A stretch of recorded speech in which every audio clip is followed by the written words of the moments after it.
City News is brought to you by East Brewster Lawyers Rotorua, celebrating 100 years of legal excellence and innovation.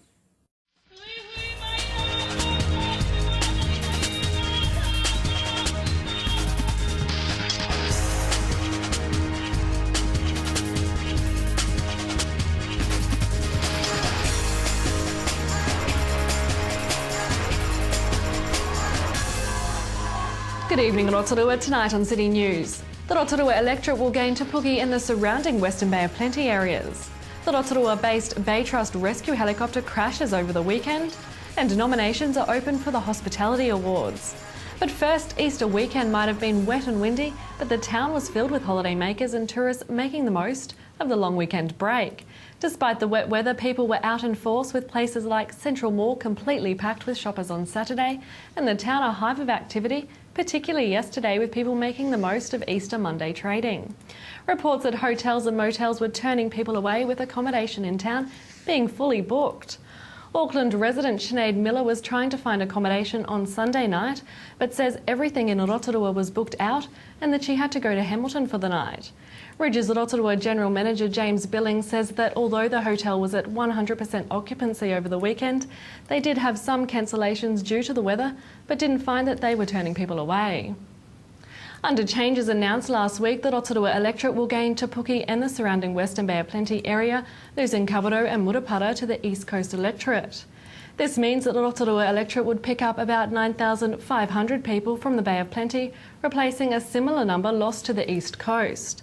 Rotorua MP Todd McClay has welcomed the boundary changes and says that the new Rotorua electorate will be dynamic for local businesses and industry, as well as local people.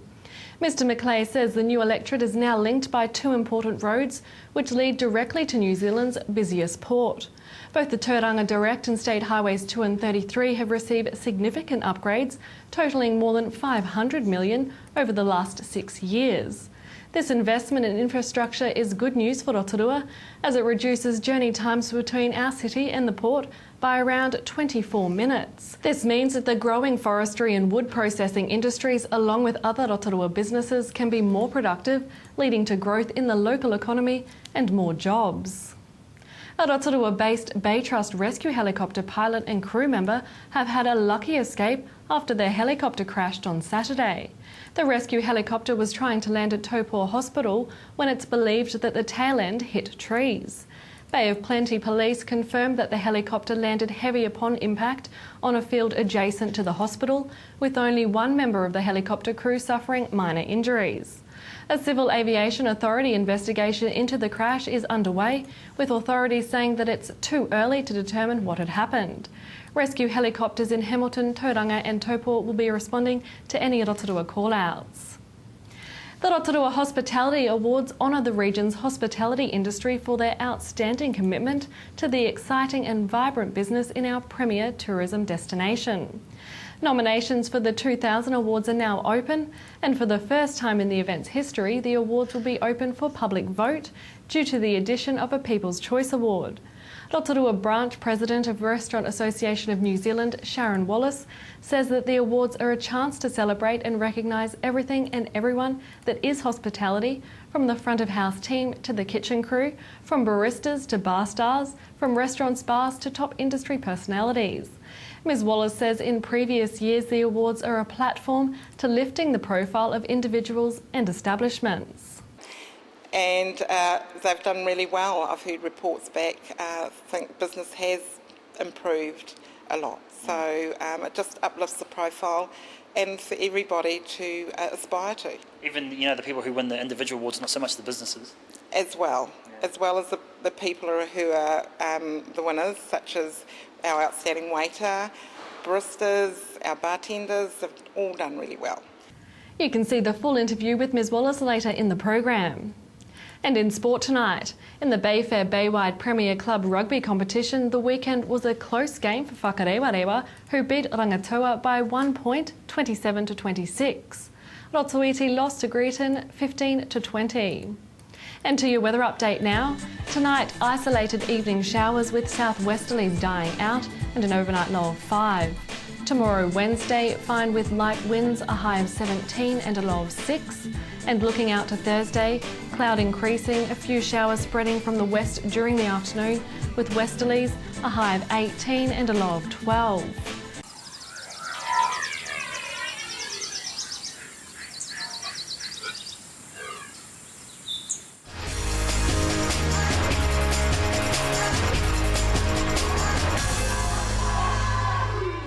Well, over the last couple of years, the Rotorua Hospitality Awards have absolutely just taken off. You know, people have really gotten on board with voting for the people who they believe are high achievers in the restaurant service here in Rotorua. And the lady behind the scenes and the boss of all is with me now, Sharon Rollis. Thanks for joining us today, Sharon.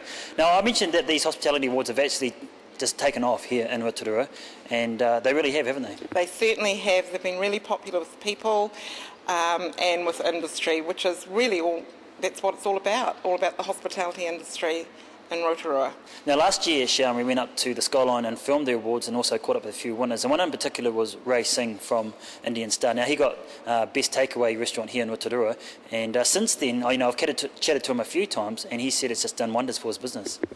It certainly lifts the profile for businesses who are in the winning frame.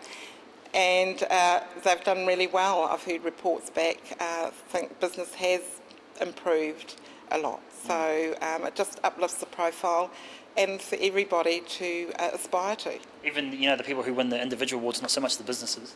As well as the people who are the winners, such as our outstanding waiter, baristas, our bartenders, have all done really well. Now this year, 3rd Annual Hospitality Awards here in Rotorua, got a new venue, which is that's pretty exciting news too. It certainly is. We're going to be holding the event at the Convention Centre on the 29th of June, and the theme is going to be glitter and gold. How many categories are there this year, Sharon? We've got 15 categories this year. So we've got your outstanding chef, and we've also got our Icon Award, which is a special award for a person in Rotorua that has contributed to the hospitality industry and given their wholeheartedly and help with employment and develop people. Now, I guess the other exciting thing, Sharon, is an extra category this year. Well, this year we've added the People's Choice Award, which we're excited about, and it's for the public can vote for the first time, and it's for your favourite establishment or person who's made a massive contribution, and we've added a text vote to that, so the text is 559. And people just text that number with their favourite barista or waiter or whatever? Well, their favourite establishment, because it's the People's Choice Award, so it's a separate category from all the others. What about voting for the other categories, Sharon? Can people vote for those? They certainly can. They can go online and go into www.rotoruaawards.co.nz. And just jump on there and make any votes for whatever their categories are. And you must be in the industry to do that, so it's a peer vote. Now, without sponsors, Sharon, obviously things like the Hospitality Awards can't go ahead. Have you got any newer sponsors that have come on board this year? Yes, we have. We have got Ingham's, we've got Blue Bars, Rotorua Destination Marketing, Tohu Wines and Bidfest. That's fantastic that local businesses get involved. It is fantastic, and we're grateful to all our sponsors that have been covering us and looking after us for the last 2 years and now into our 3rd year. So we are eternally grateful to all our sponsors, because without them this award would never happen. Plus we have got our product sponsors, and they are amazing, and we just want to say thank you to everybody. Now, once all the text votes and all the online votes that are in, obviously done by their peers, who does the actual judging themselves? All right, so we break it down. So the first 3 finalists of each category, the People's Choice is separate. We go, Auckland goes through that, and then what we want to add is another element in where we're going to be judging. Cool. So for the bartender category, we're asking for the bartender, apart from certain skills that a bartender must have, we're wanting the 3 finalists to actually make and create a cocktail for the evening of the 29th of June. Cool. So do you need taste testers? Oh, definitely, most definitely. Now, the last couple of years, Sharon, the Hospitality Awards have been sold out, and is that the reason for the new venue? Yes, it is. We were full to the gunnels last year at Skyline, and we were lucky enough to squish in another 50. Well, I could have sold another 100 tickets on the day of the awards. So in saying that, this one hasn't sold out yet? No, the tickets, we've already sold tickets.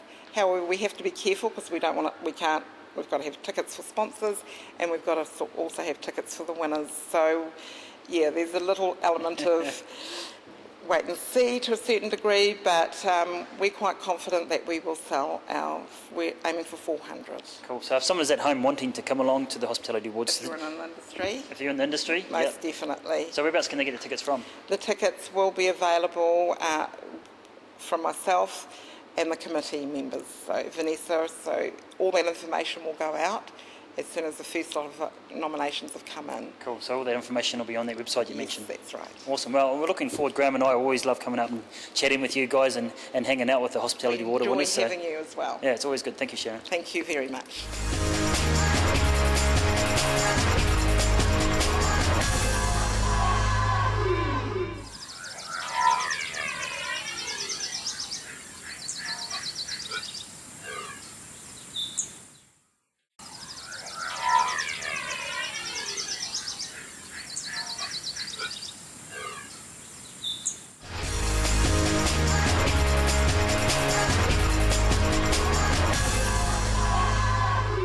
What do you call a pumpkin that is bigger and heavier than the person who grew it?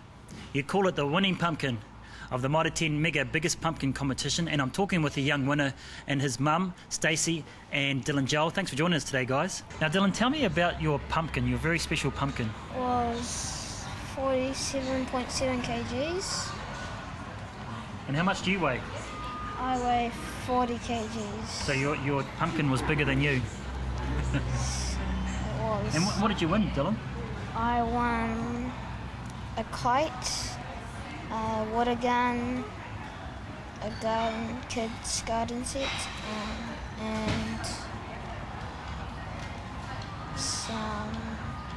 and a gardening book.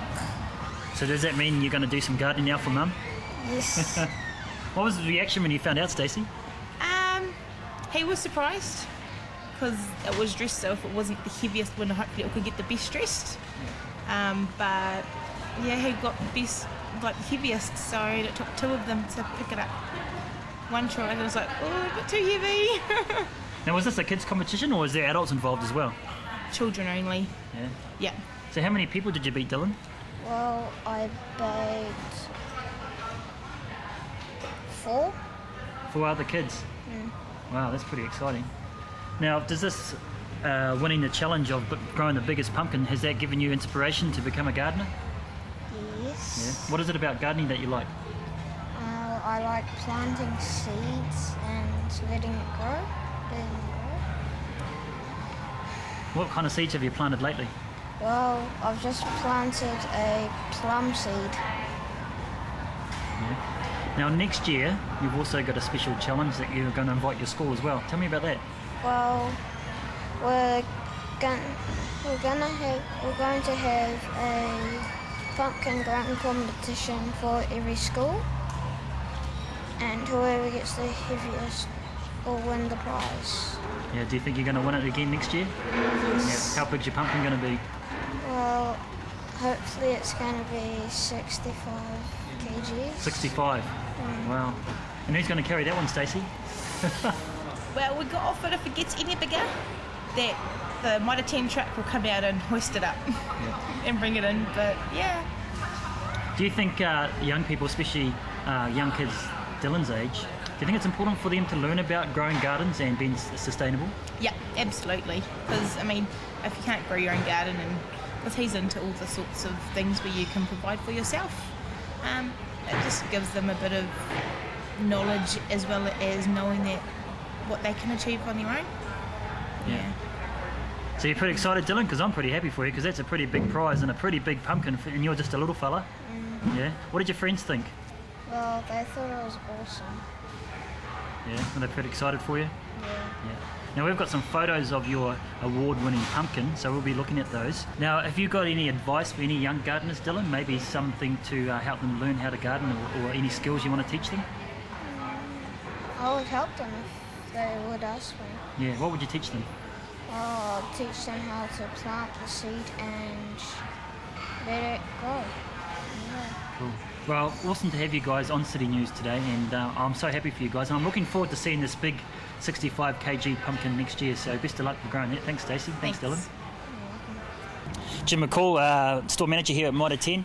Pretty unusual competition to run to grow the biggest pumpkin, but you obviously had a good response from the public. Yeah, it was very, very good. You get out there and these people buy these seeds earlier in the year, probably September last year, and then they obviously grow them through until we have the weigh-ins, which was last week, and it's great because they put a lot of effort into that. And it's really for the kids to get out there and have a bit of fun, but also learn something about growing in this environment and being able to grow in their own environment. So yeah, we were really, really well pleased.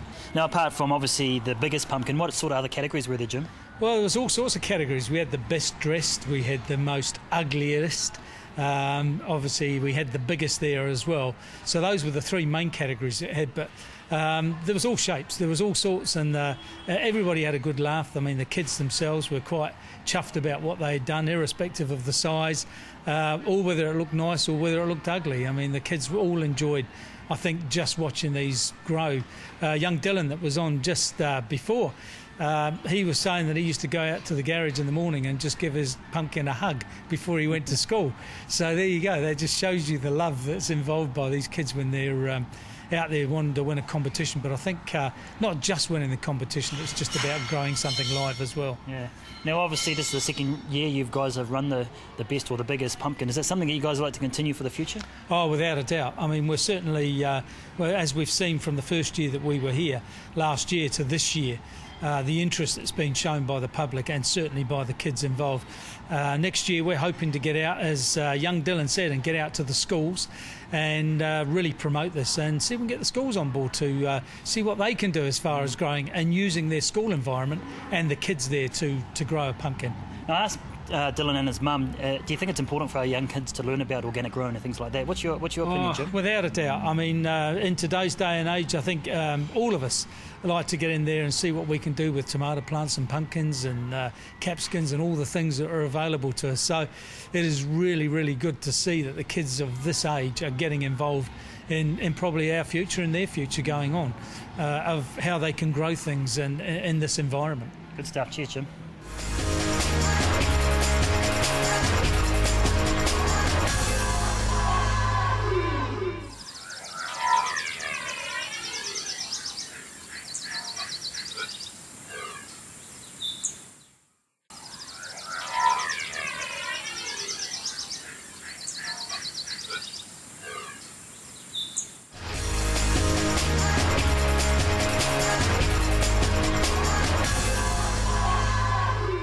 The Baton Room here at the Novotel Hotel has come to a very different sort of a guest over the Easter weekend, Saturday and Sunday.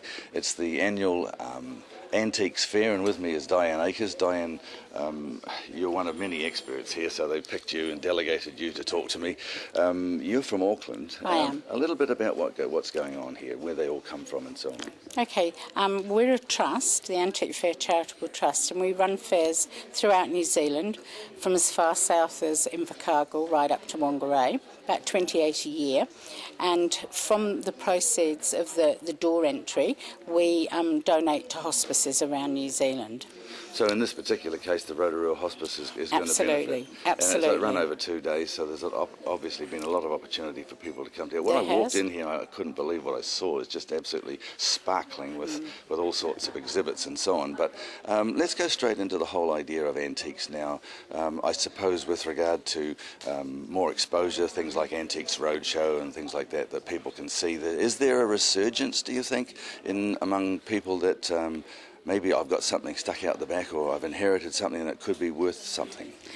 Because of the programs that are on the TV and the internet, people do take things out of their cupboards at home and think, oh, how much is it worth? And also the benefit of an antique fair is that people can actually physically view things rather than, seeing them on the internet. Shops have disappeared throughout New Zealand, well, actually throughout the world, and people do come to antique fairs because it's hands-on. They can touch and look at the beautiful things. One of the things that I noticed when I walked in is the variety. There's everything from the little Limoges right through to books, etc. There's no limit? No, there's no limit. So we try and provide things from as low as $5 up to maybe 5,000 or 6,000. So there should be something at the antique fairs for everyone. How much are we aware that we might just have something stuck in the garage, or that Grandma might have given us something that we've kind of like, oh, it looks all right, but it might be worth something? Well, I'm sure that everybody's got something that they really don't know about, that they've been left or has just been given to them over the years. And we always say to people, go hunt in your cupboards and see what you can find. Sometimes it's the reverse. People have things and they think they're worth a lot of money, and in actual fact they're not. So some of the quirky little things are worth more than ostentatious things. Sure. So, I mean, there's been a big resurgence. People love New Zealand things, New Zealand pottery.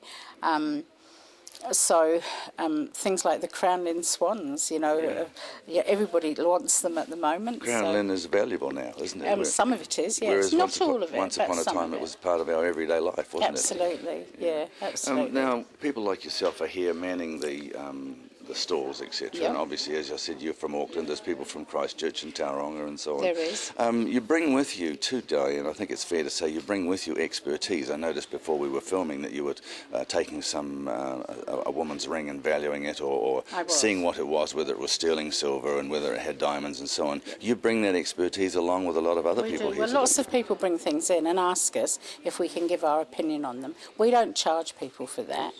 We just do it as, what we do. And every now and again a little gem literally comes up. Yeah, it does. Yeah. And occasionally somebody will ask us if we want to buy something, which is very nice. Sure. Yeah. How difficult is it? And I know this is something that happens every year here in Rotorua, but there's something like 28 fairs around the country. A lot of travelling and a lot of dismantling and establishing. There is, but that's what we do. So sometimes we do 2 or 3 in a row, sometimes we have 2 or 3 weeks break. It is hard work, but we all enjoy what we do. You love it? Yes, we do. And we give other people a lot of pleasure as well. Sure. Looking at New Zealand in terms of us being a relatively young country compared with European nations in England and so on, as far as history goes and antiques coming through, are we at some sort of a disadvantage as a young country? I don't really think we're disadvantaged because when people came to New Zealand, they only brought the best. So they left the lesser beings behind wherever they came from. And so we are very lucky in New Zealand that we do have some wonderful pieces, both art-wise, pottery-wise, furniture-wise. I mean, people did only bring their best things to New Zealand when they emigrated here. Well, as I said, looking behind us here, and when I first walked in, it's absolutely amazing. We do welcome you back next year, and hopefully we look forward to coming back. And with lots more material too. Yeah, I mean, the Novotel, I have to say, have been a wonderful set of people to enable us to do this fair successfully for hospice. Appreciate your time. You're welcome. And that was Wayne Douglas at the annual Antiques Fair held at the Novotel Hotel over the weekend. If you have any news that you'd like to share with us, give the station a call on 07 3488 984, or you can email news@tvrotorua.co.nz. And if you missed anything in tonight's program, or you'd just like to catch up on city news, visit our website tvrotorua.co.nz. Thanks for joining us tonight. We hope you had a great long weekend. Ko Maria.